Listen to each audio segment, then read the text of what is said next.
Retro. Hello there. This is James Arnold Taylor, the voice of Obi-Wan Kenobi, and you're listening to Dennis and Jay on Podcast Stardust. Their behavior is continuously unexpected. So uncivilized.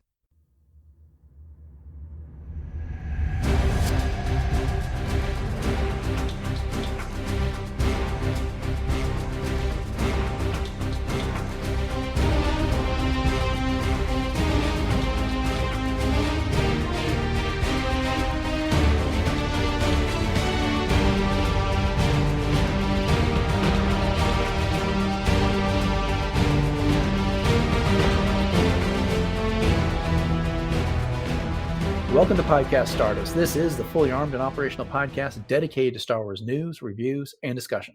I'm Dennis Keithley. And I'm Jay Krebs. And this episode will feature our discussion of The High Republic, Into the Light by Claudia Gray. So before we start discussing the book, Jay, you want to go ahead and remind everybody what our social media contacts are? Sure thing, Dennis. We are on Facebook and Instagram conveniently at Podcast Stardust. Okay, the dish is aligned, the signal's boosted to maximum output, the shield is down, we're now broadcasting to the galaxy. So this is our discussion of Into the Light. It was written by Claudia Gray. It is the last young adult novel in the High Republic, the second to last novel overall in the High Republic and Phase 3. Can't believe we're here already. Right. And this will be a full spoiler discussion. So this came out, when? May, I'm going to say? Yeah, April or May, one of the two. Right. Yeah. So it's been a while. I hope you've all had an opportunity to read it. But if not, then yeah. And if you don't want to be spoiled, now is your chance to jump out and come back later.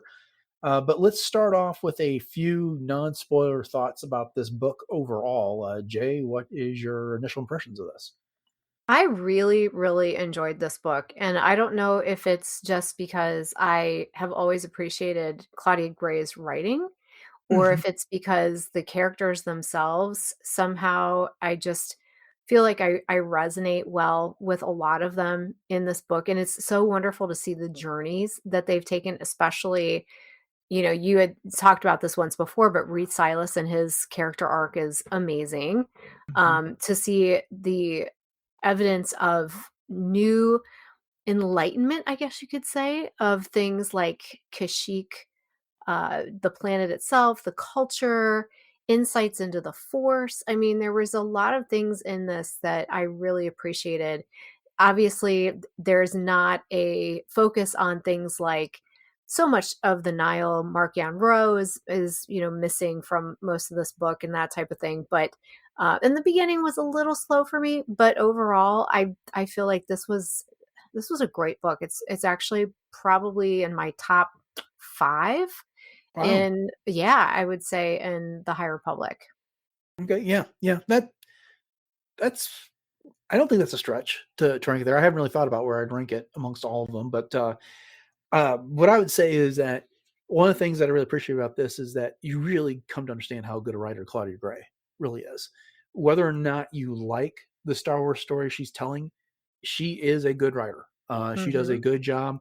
I found this book it was a smaller scale than some of the adult novels on things that were happening. It was much more localized to one place. We weren't doing a whole lot of planet hopping and that type of stuff, but it told a compelling story. It was easy to follow from start to finish. And I don't think that's just because it's a young adult novel, which might be intended to be easier to follow than an adult novel, which I don't think is the case necessarily. But she kept you engaged with all the characters. Or at least the main ones. You didn't forget that they were around because she gave them all their equal time. And at the end of this, you come to appreciate the journeys that a lot of these characters were on. And so, again, being vague, but I'm trying to be non-spoiler in this just so that people want to get our thoughts before we get into the real discussion, they can on this. But is it my top 5 of the High Republic novels? I don't know. I'd have to really sit down and think about them. But this is a good book. It is definitely one of my favorite Star Wars books that she's written. And I liked most of everything that she's done in Star Wars here. But this I thought was a good addition to the story. It does wrap up some of the plot lines that are in the High Republic.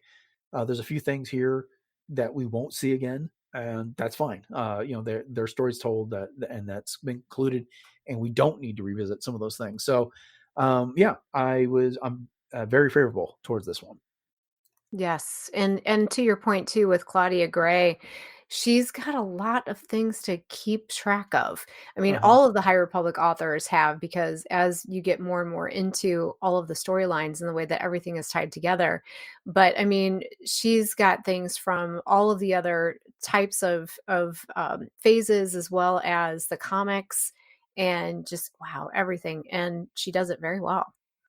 Indeed, indeed. Okay, so there are our non-spoiler thoughts. Hope you've or hope that helped if you haven't read the book yet.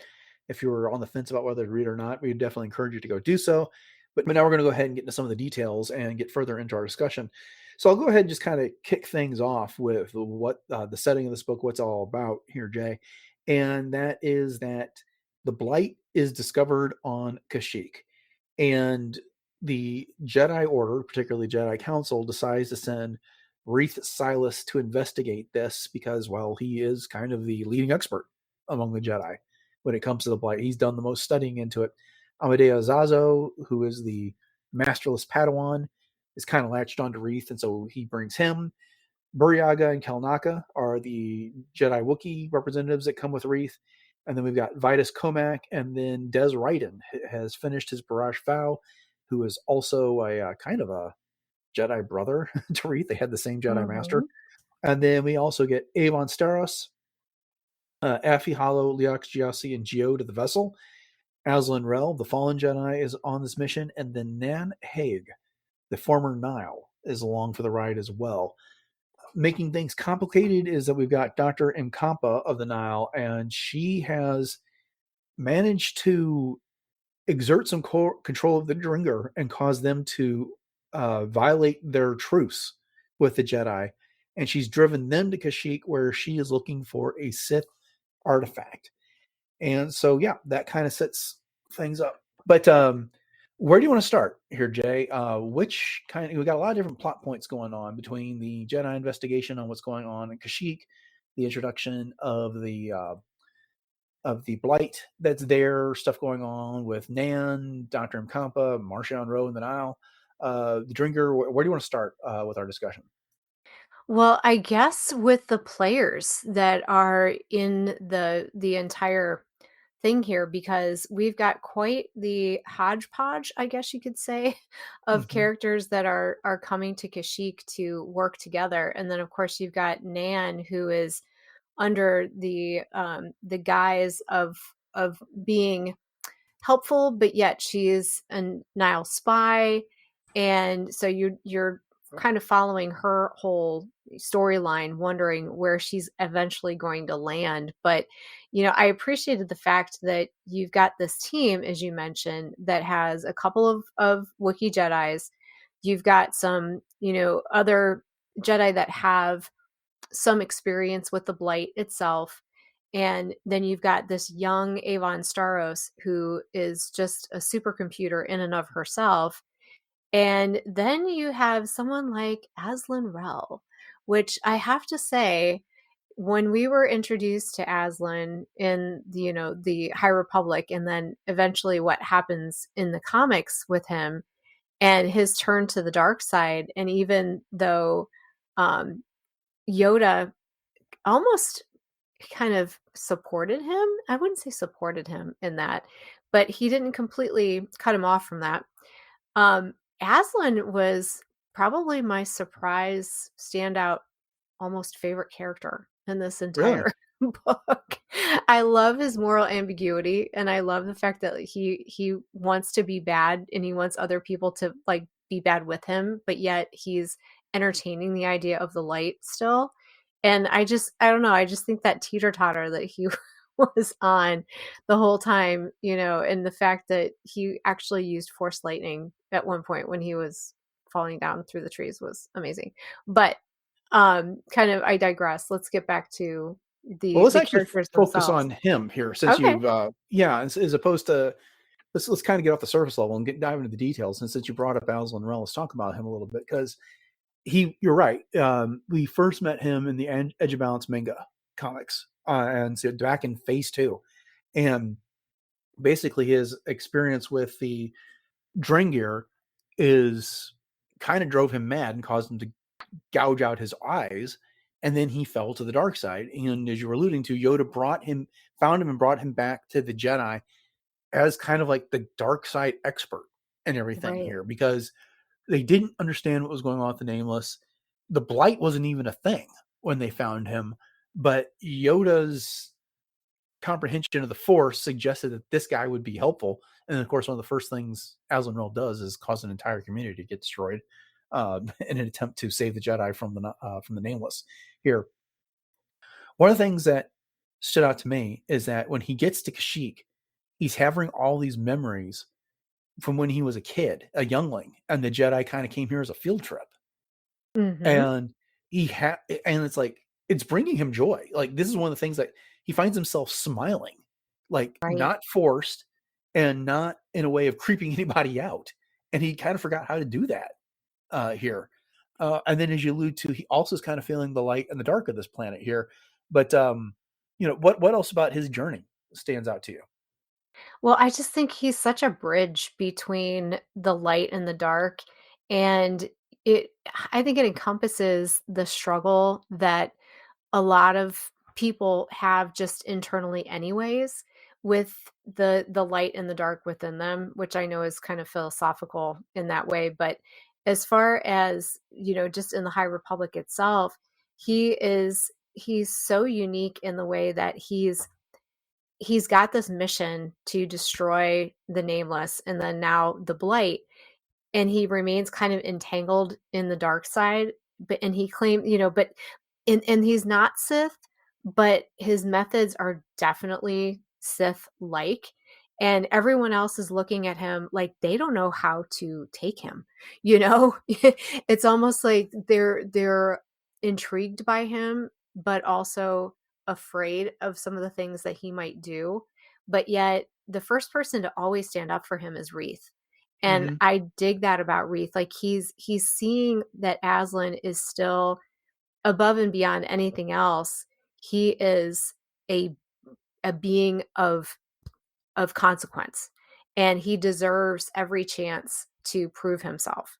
And even though Reath doesn't maybe necessarily 100% trust him, I just really appreciate the interactions that they have with each other, and just the fact that, Aslan ends up coming through for them. Yeah, Reef is mature beyond his years because he's like, what, 18 or so around this time? 18, maybe 20, pushing 20. I can't remember exactly how old he is, but he's a very Yeah, young he's Jedi Knight young. Mhm. in all this. It's been 3 years since we met him. And I want to say he was about 15 when we met him in Into the Darkness. But he knows what Aslan is, which is he is a former Jedi. He's been corrupted by the dark side, but Reith doesn't have this foolish hope that he's going to be able to redeem Aslan to light. And he's not even trying to do that. It's that, Aslan is who Aslan is. And he's on guard for all of Aslan's tricks. As you pointed out Mhm. that, Mhm. Aslan kind of wants someone to follow the dark side. And Reith has this observation. It's like, you want someone to follow the dark side so that you won't be alone in Right. the dark side here. Because at one point he's like, Master Comac catches Aslan asking some uncomfortable questions to Amadeo Zazo and kind of steps in. And then Reith kind of feels like Comac has kind of stepped on his toes a bit. And so, Reith is like, I got this here. And the thing is, but to balance all this out, it's like Reith understands what Aslan is, but he doesn't let people get away with making Aslan out to be more of a monster than what he is. Mhm. Because when everyone else is objecting to Aslan even being on this mission, Reith is like, he can be useful. I'm responsible for him. He's not this guy bent on corrupting you all, gaining power, and they're wise. Everyone else is wise to be leery of him because he has fallen to the dark side. But Reith has got the experience with Aslan to say, like, I'm used to his tricks. I'm used to him trying to manipulate me here. I'm not going to fall for it, and I'm not going to let you all make the situation worse than what it is on Mhm. that. So yeah, I really like the way that Reith handled everything when it came to Aslan. in this. Absolutely. And one last thought too. I think that this particular era of the Jedi is so unique in that they would even entertain, as I was saying, like Yoda kind of supported Aslan and tried to help him, through some of this that was happening, especially with the torture that he went through. And, that fell by the wayside so much later, to the point where, even as Obi-Wan says, only a Sith deals in absolutes. Well, that's exactly what the Jedi were doing. Mhm. Either you were on the light side or you were on the dark side. And there was no in between. But yet here they are working with this very morally conflicted, ambiguous kind of person, and seeing benefit in that. And I think Yeah, that is just a shining part of these stories. right.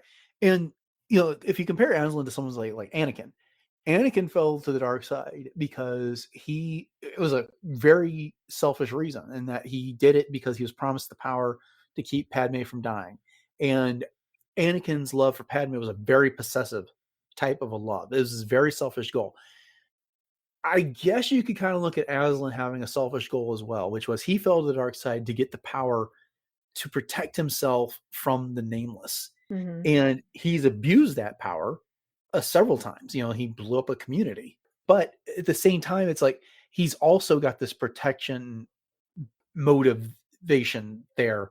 But it's not as at least at this stage, it's not as grandiose as what Anakin was doing. Because once Anakin lost everything and lost Padme, he helped Palpatine conquer the galaxy. Anakin took out his loss on everybody. And this, he hated himself, he hated everybody, he hated everything that reminded him of his past life, and he became twisted and evil. And meanwhile, Aslan's a bit more contained in that Hmm. regard, which is, it's like he's doing things to protect himself. And I'm not condoning the fact that he destroyed that community like the first time we saw him in the comics, Oh, for but sure. he doesn't have these grandiose conquer the galaxy type of motivation there. Um, but we spent like 10 minutes on Aslan, so we should probably move along here in a second. Any other final thoughts on him before we move on? I just dig his character, and Yeah. I'm glad that Claudia Gray showed us more into his inner mind. Hmm. Let's go ahead and talk about Nan here, because she's kind of the other outsider in this group, and that way that she's a former Nile. Everyone knows that she's a former Nile, and she shows up on Coruscant claiming to be defecting from the Nile, even though she'd been sent there as a spy by Marchion Ro. What is your take on Nan? Well, she's so obviously another one of those that's very ambiguous in what she's doing, where her loyalties are. She's afraid of Marchion Ro. I mean, that was the whole reason why she had agreed to continue to quote unquote work for him. And obviously it goes all the way back to the Maxine station. And, but she starts to realize as she's working with this group that, there's much more to this whole life than just being the spy, but she's afraid not to do that. But yet she ends up being, saved, quote unquote, and is eventually part of the crew. Hmm. And, so I think her journey is one that was um here and there it was a little like, yeah, okay, whatever, annoying, but it's clear she definitely had a crush on Reath. He was very crushed on by a few different young ladies in this book, or a couple at least. But there was also that history that Nan had with Reath too, going back to the Maxine station. So there was that trust issue that Reath definitely had with Nan, which understandably so. So she was all over the place. I did enjoy her character, and I am glad that she ended up where she did with, Leox Jassy and the whole group. Yeah. So I actually I've read the book twice now, and I understood her a lot better the second time around than I did the first. And that is my own failing, not a failing of the writing here.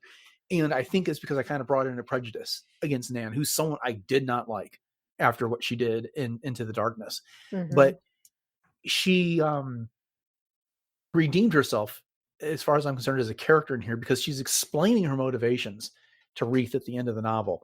And it's, she's being challenged by Reath about the choices she's made. And I think some of this actually comes up with, in some conversations with Affie Hollow.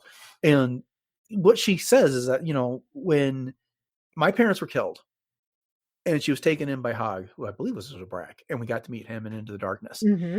But he cared for her. No one else would when she was orphaned as a small child. And then they scraped by for whatever they had to get. Marchion was promising a galaxy of opportunity. And, so where the Nihil, anybody could join the Nihil. Anyone could have these opportunities and they could make a name for themselves, build a life, etc. But then somewhere along the way, she realized that, he's a politician in that regard. He's making these promises, but the Nihil are just kind of a plaything for Marchion Ro.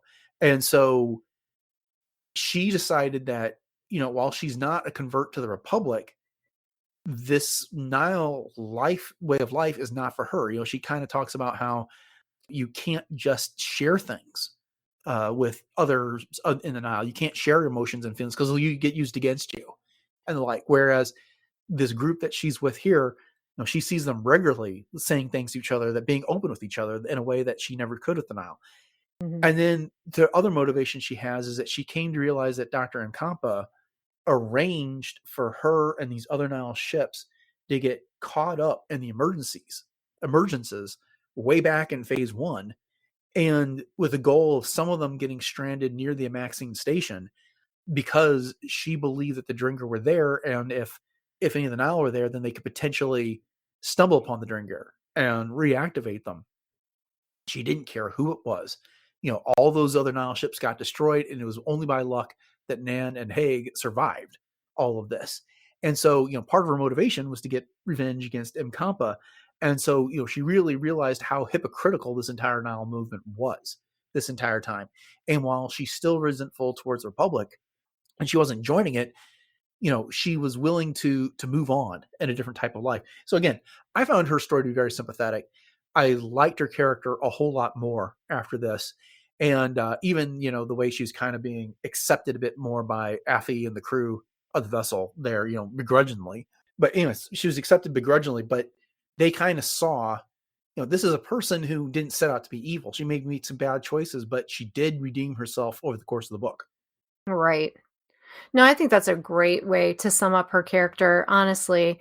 And I think, Affie probably saw a little bit of a kindred spirit too in Nan, once she was able to kind of open up to her and understand what Nan had also gone through. And I think that Nan, as you said too, she kind of had that roadblock, if you will, of where her trust was and how things, played out. And she was able to see, as you said, how they were able to be open with each other. Did you get the feeling, just real quickly, with Marchion Ro, like I don't think he really trusts anybody 100%, but he seemed to put quite a bit of faith in Nan as a spy. Do you feel that too? Yeah, yes and no. I see. I had the benefit of having read Trials of the Jedi, and so Gotcha. I know Okay. where a lot of things, and so I'm trying to be careful what I say, so that I don't give things away. And I ultimately know what Marchion's motivation is for doing everything that he's done here, but yeah, one of the observations that Nan makes is that she's thinking of Gira Staros about how in Mkampa that Marchion just kind of uses up all these people. They're used. He promotes them up, and then he kills them off on a whim at some point. And so it's kind of surprising to Nan that Gira Staros hasn't suffered that fate yet in this regard. And so I think she's wise, and her days are numbered in this organization, so she gets out while she can. Okay, well, let's catch up on some of the other things that are going here. The Drengir. I got to tell you, I was a little surprised when I saw how involved they were going to be in this book. And I wasn't, because they were such a big part of phase 1. But then as we got to see in Kevin Scott's High Republic comic, the Jedi essentially conquered them and put the Regenerator in stasis. Of course, that was on Starlight Beacon, which fell. And so they kind of got away. But they had kind of been relegated to a side role in this when they had a much bigger role in phase 1. But I love the fact that they got to Kashyyyk, and it was these plant monsters putting the Jedi aside against the Wookiees here. This other nature-bound species. I loved how they called them like the hairy meat beings, the way that the Drengir thought of the Wookiees there. But in a way, I generated some sympathy for them when I saw how Yeah. Dr. Mkampa was manipulating them, and then after that, exposed to the White Warshears at the end of the book, and then changed their ways there. They got redeemed to the light. But what did you think about the Drengir? Well, it's really interesting the way that you say that, because I totally agree with you in the fact that I feel that the Drengir were much more personalized, if you will, in this book, because before we'd only ever known them to be, singularly motivated, meat, all of these things, and they were just consuming everything. They were evil. They were seen as, their own type of blight, if you will, on different planets, and with attacking people and just in general. And so, as you said, with Dr. Mkampa, and just understanding that they were a pawn in a lot of these things too, and that they actually have a history and Mhm. they have a culture, and they were basically a conduit for all of the evil things that Mkampa and the Nihil were trying to do. And having this hive mind that they had with the great progenitor, that basically unified their collective consciousness, and the way that the progenitor was also manipulated and distorted in that way. And the fact that it was actually even funny at one point too, because you get to quote unquote hear them having conversations in the way that Claudia Gray describes it, and Mhm. that when they're going to their ship and that they're consuming things, that they've learned to spit out inedible things like clothing so it doesn't clutter the ship. I just thought that that Or it was scares their or victims. The scares next yeah. their victims the next time around. But then Yeah. they realize that they don't have to be carnivores, and as you said, they're brought back to the light by this whole white Warsher tree, in the light side virgins of the Force here in Kashyyyk. And it was a very satisfying conclusion to their storyline. Yeah, I couldn't help but wonder if some part of the Drengir discussion was autobiographical for Claudia Gray, because at one point, while they're having this revelation, when they get exposed to the lights, this massive blast of the light side of the Force from the White Warshare series, they see, the Dringers realize that they're going to put down roots and they'll never pollute themselves with meat again. And I was like, well, that's a very vegetarian thing to say. I wonder if Claudia Gray is a vegetarian. But Oh gosh, I never thought of that. That's funny. yeah, I that's pure speculation on my part. I didn't look it up. I don't know. And if she enjoys a good cheeseburger, then more power to her. I don't know. But but I couldn't help but wondering, back in the first young adult novel that Claudia Gray wrote, which was, Into the Darkness, where we got introduced to the Drengir, they are kept in check in some sort of a stasis using these Sith idols. And then, Reath and the other Jedi that are on a maxing station taken to Coruscant and kind of purify them then, and that's what allows the Drengir to get loose. And Mkampa figures out that she can manipulate light to the same frequency from wherever they're from, the solar system they're from, and they use a lot of ultraviolet, and that's how she can drive them to do things. And that's how she's been controlling them this entire time. And then there's this Sith storm seed that's there on Kashyyyk, and the white Warsher. I promise I'm going somewhere with all this, by the way. The white Warsher trees are this minority species of white Warsher that used to dominate the planet before they self went extinct, so that the other Warsher trees could have a chance. But they have this connection with the Force that allowed them to keep the power of the Sith thorn seed in check, which is full of dark side, and that thorn seed like pollutes the ground around it with dark side Force energies, and then the Sith would use it to make their poisons and things like that. And so, anyways, where I'm getting with all this is that I can't help but wonder if it wasn't the Sith that corrupted the Drengir in the first place on all of that, because Mhm. if did they encounter the Drengir in their home world, corrupted them for their own purposes, perhaps with storm seeds, And then the Drengir got out of control, and so they had to put the progenitor in stasis. And if it wasn't just that, because I can't buy the fact that the Sith were just doing something for the good of the galaxy. Here, that just Right. does not seem like them. It feels like this was a Sith experiment that went awry. Again, I'm kind of speculating here, but what do you think of that? No, I think those are great speculations because I think that there's, pardon the pun, but there are seeds of, okay, as you said, well, how did this ever, become a thing in the first place? And how does these Sith artifacts factor into how the Drengir got to where they are today? Mhm. And so I think those are really good questions that definitely deserve some answers. And it would be, something that would be very interesting, I think, to dive into and look into, and where those origins actually come from. And I'm hoping that maybe those will actually be explored at a different time, that we're not completely just saying, oh yay, Drengir saved, yay, they're back to the light side, okay, we're done with the story. Like, Yeah. no, you know me, I like a good backstory, I want to know more. Yeah, yeah, yeah. I agree. I just like the way that the Drengir were wrapped up, as opposed to them all getting slaughtered. It's as you were talking about, we were seeing the Drengir's inner thoughts, and when they get exposed to that light side and like the magnificence of the white Rorshirs, because it's Buryaga that goes up to the Rorshirs and says, "Show through the Force says, show them who you are." And Yeah. so the Roshers do that.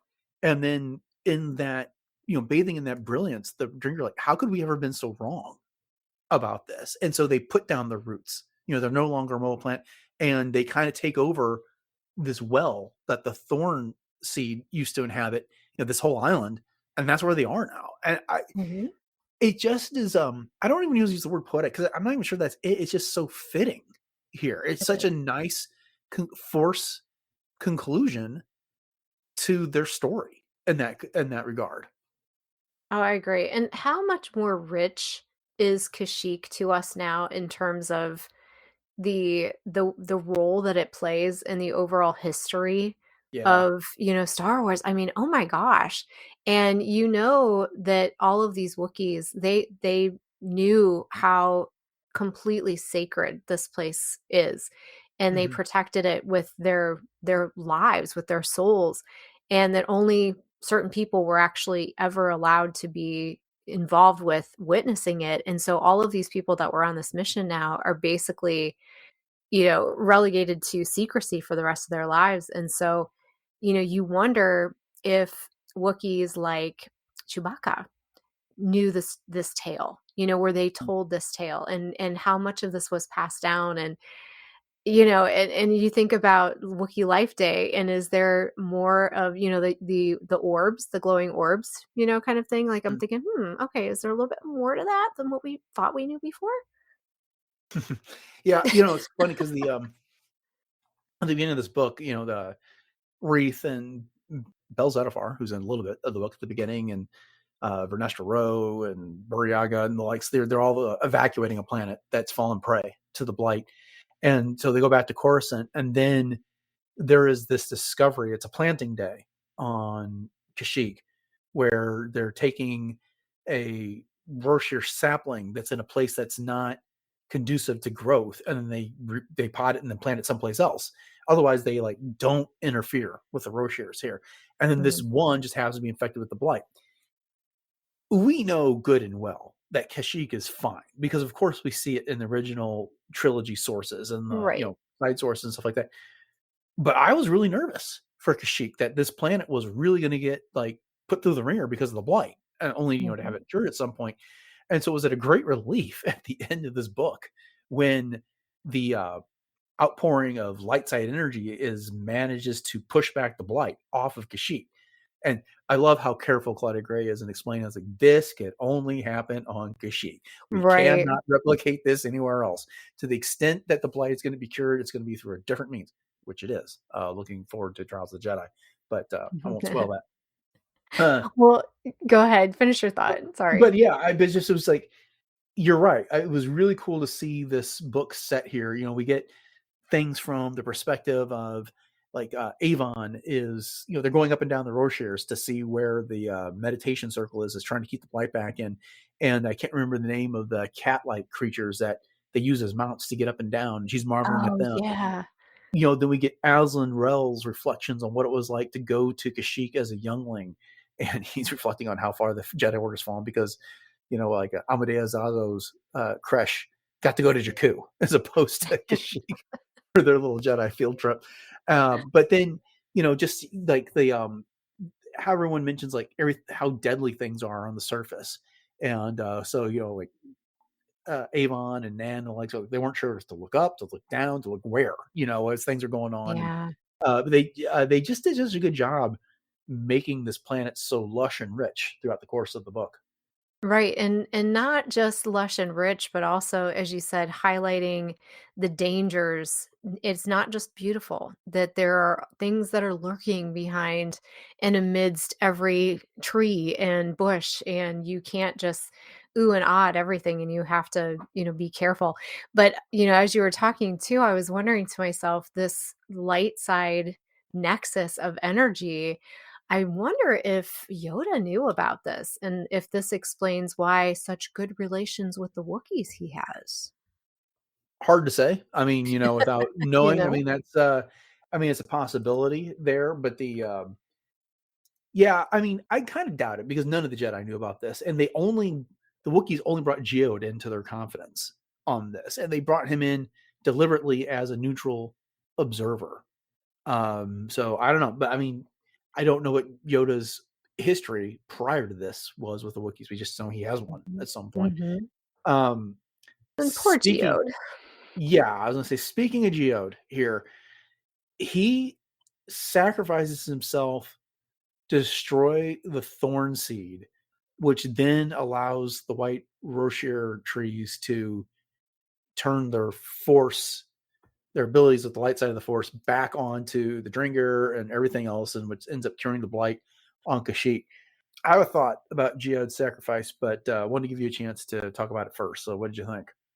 Oh my gosh. Well, let's just first of all appreciate the fact that Claudia Gray brought us a character who essentially is a rock.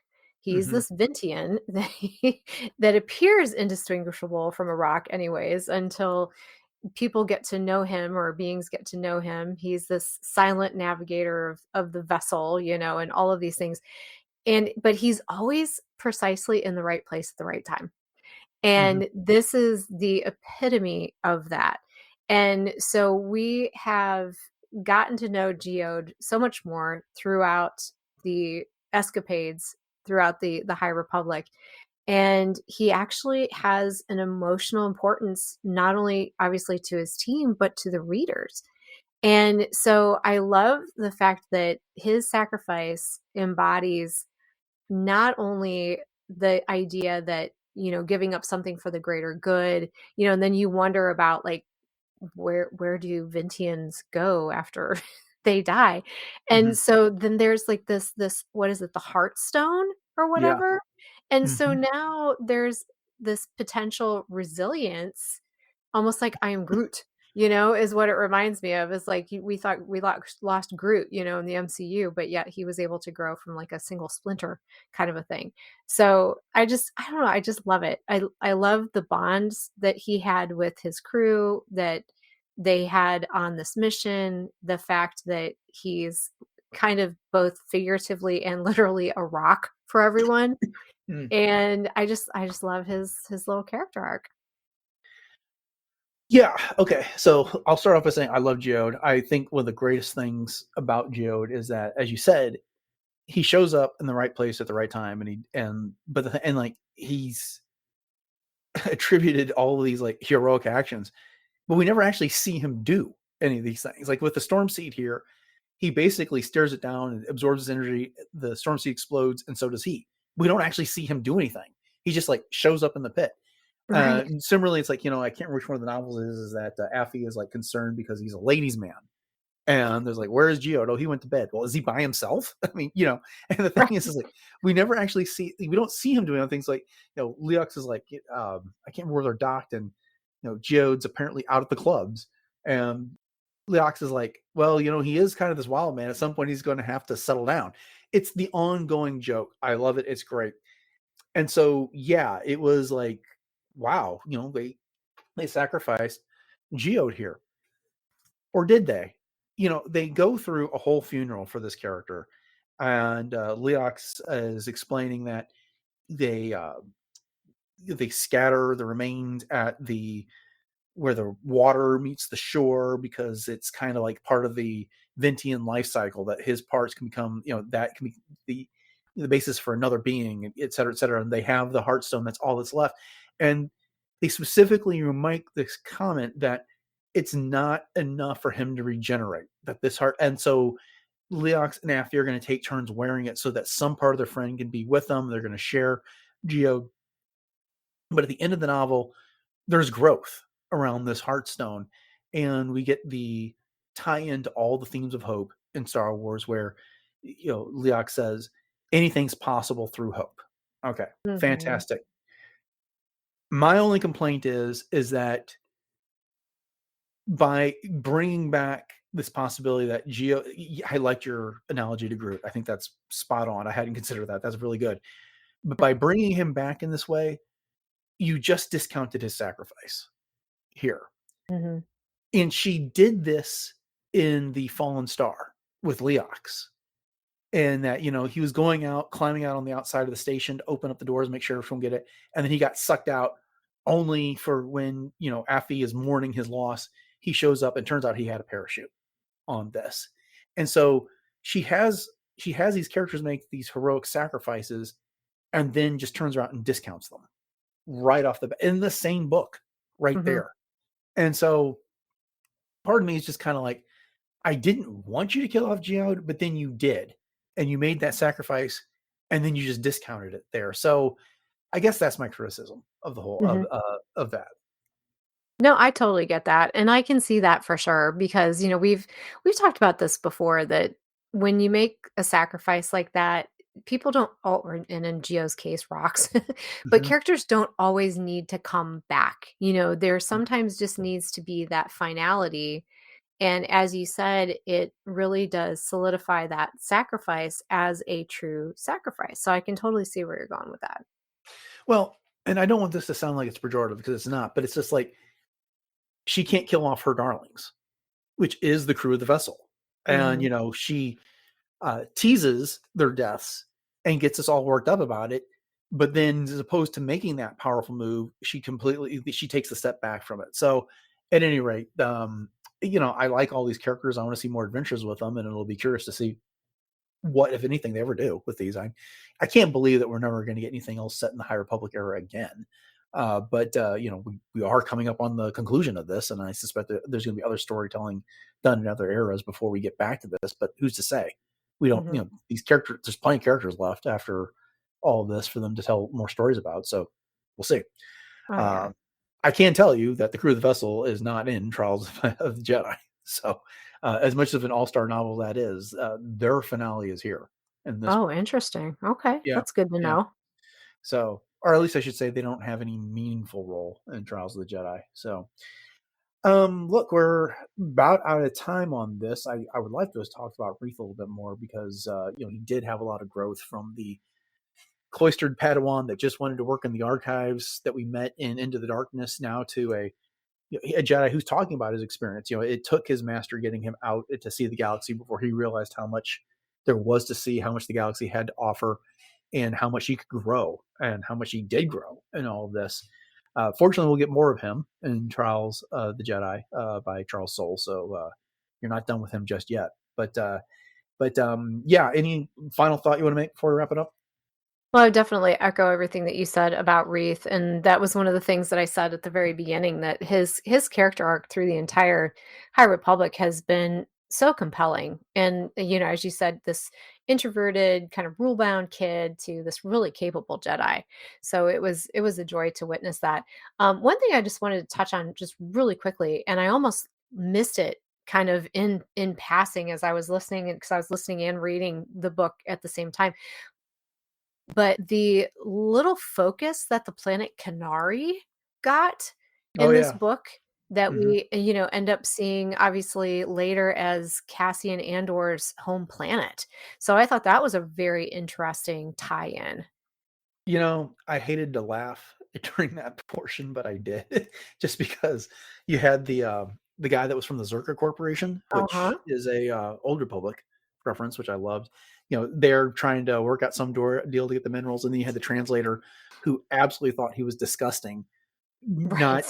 not translating perfectly for him, just letting his disgust drip right off of him the entire time, and then the Drengir show up and eat them all. And so it was just kind of like the tone, the sarcasm, and the disgust that Claudia Gray infused in that scene. Just it was kind of like a horror novel, in that regards, right there. And I loved it. I just thought it was so fantastic.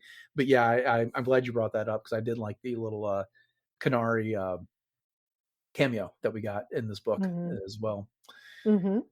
Okay. Well then, there's a lot more to discuss about this book, and I encourage, and sounds like you do too, Jay, to everyone to go out and read it if you haven't done so as well. It's like I said, Claudia Gray, she's a good writer, and this is well written. It's a good story. It's an adventure that really moves. So go check it out if you haven't done so already. Yes. But with that said, thanks for joining us for this episode of Podcast Stardust and our discussion of Into the Light.